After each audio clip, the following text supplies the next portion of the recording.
மாடி தோட்டத்தில் முலாம்பழம் அறுவடை பண்ணி ஒரு வீடியோ போட்டிருந்தேன். ஒரு சிலர் இது எப்படி வளர்க்கணும் அப்படின்னு கேட்டிருந்தாங்க. அவங்களுக்காக தான் இந்த வீடியோ.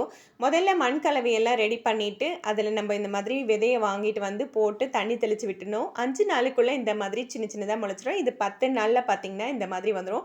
நான் இன்றைக்கி ஃப்ரிட்ஜ் பாக்ஸில் தான் போட்டிருக்கேன். அந்த மாதிரி போட்டிங்கன்னா நல்லா செழிப்பாக வளருது. ஒரு 20 நாள்லேயே பார்த்திங்கன்னா இந்த மாதிரி கொடி படர்ந்து ஒரு 25 நாளைக்கெலாம் பூ பூத்து குட்டி குட்டியாக பிஞ்சு வச்சிரும். இந்த மாதிரி பிஞ்சு வைக்கும்போது நம்ம புளிச்ச மோரை தெளித்து விடலாம். இது பார்த்திங்கன்னா ஒரு 35லேருந்து 40 நாளைக்குள்ளேயே இந்த மாதிரி காய் நல்லா பெருசாகிடும். இந்த நேரத்தில் மீல் மேக்கர் உரம் ஒரு கைப்பிடி எடுத்து வேறு சுற்றி கலரி விட்டுட்டு போட்டு விட்டுட்டிங்கன்னா பழம் நல்லா பெருசாகவும் ஆகும், சீக்கிரமும் பழுக்கும். இந்த உரம் எப்படி தயார் பண்ணுறதுன்ற வீடியோவும் கொடுத்துருக்கேன். வேணுன்றவங்க செக் பண்ணி பாருங்கள்.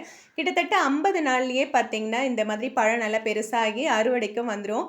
முலாம்பழம் விதையும் தான் இதை கேட்டு வாங்கிட்டு வந்து போட்டிருந்தேன். ஆனால் 2 விதமான பழம் எனக்கு கிடச்சிருக்கு. இன்னும் பழுக்காத பழங்களும் நிறையவே இருக்குங்க. உங்கள் தோட்டத்தில் என்ன பழம் இருக்குதுன்னு கமெண்ட் பண்ணுங்கள். வீடியோ பிடிச்சிருந்தா லைக் பண்ணுங்கள்.